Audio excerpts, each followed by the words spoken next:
This blue line represents your blood sugar. When you eat, your blood sugar rises. Your pancreas produces insulin to open the cells to be fed. When the cells absorb the food, your blood sugar drops. If the blood sugar drops below midline because you haven't eaten or are exerting yourself, your pancreas produces glucagon, which releases blood sugar from the cells and brings your blood sugar back up. You eat again, and the curve continues.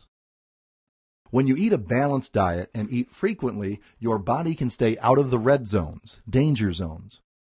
When you overeat or eat a meal high in refined or simple carbs, your blood sugar spikes rapidly. Let's use the breakfast example of Raisin Bran, orange juice, and a banana. These foods are mostly refined or simple carbs. Your pancreas notices the major spike in blood sugar and produces lots of insulin. The flood of insulin opens the cells and the blood sugar is absorbed rapidly. Because your blood sugar level is so high, it came into the danger zone, fat storage zone. This happens because your cells can only store so much glucose for later use. Anything over this threshold gets stored as fat. Because the insulin did such a good job, your blood sugar drops rapidly. When your blood sugar drops, your pancreas would normally call on glucagon to release stored blood sugar in the cells, but because of the huge spike previously, insulin is still out in full force, preventing glucagon from doing its job. So what happens? Your blood sugar crashes into the danger zone at the bottom.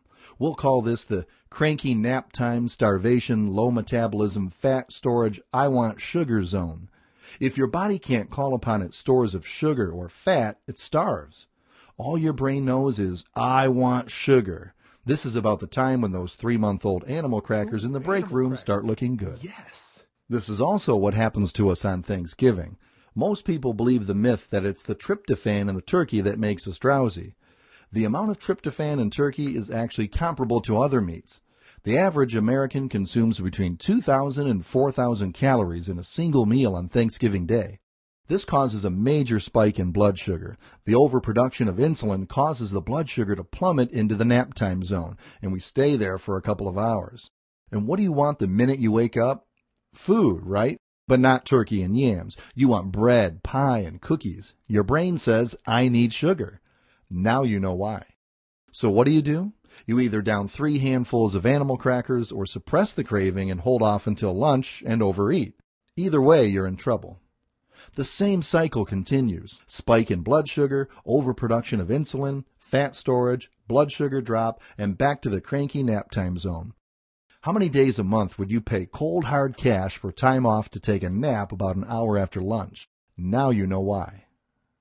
Let's look at the rest of the day. You stay in the low metabolism zone for the rest of the day until later in the afternoon when something magically happens. You suddenly overcome the drowsiness and don't feel as hungry. What's happening? Insulin has dissipated, and your body can now finally call on some of the stored energy in the cells. Seems to make a case for eating infrequently, doesn't it? Not if you remember the lesson on the sumo wrestler from Module 1. Although your body is back to working like it should, your metabolism stays in the danger zone because your body doesn't know when to expect the next meal. Many people wait until 6, 7, or even later for dinner. Dinner is likely the largest meal of the day. The cycle continues. Hopefully there's enough physical activity to burn the dinner calories before going to bed. Otherwise, the insulin filling your bloodstream will be glad to convert those calories to fat for you. We haven't even mentioned what some people do to themselves with large evening snacks. Take a look at the pattern of this day. Are there any similarities in your diet? Notice where the majority of the day is spent in the red zones, which are fat storage zones. Have you ever said, it doesn't matter what I eat, I always seem to gain weight? These zones are also the cranky, I want to take a nap zones. Have you ever wondered why you feel rotten a good percentage of the day? They are also the I want sugar zones. Have you ever wondered why you struggle so much with willpower? As we discussed in Module 1, it's not all about willpower. When your body is in the bottom of the trough, willpower has little to do with it. It is about getting the right nutrients to fuel your body so it can function on the food you have eaten instead of stimulating you to eat more.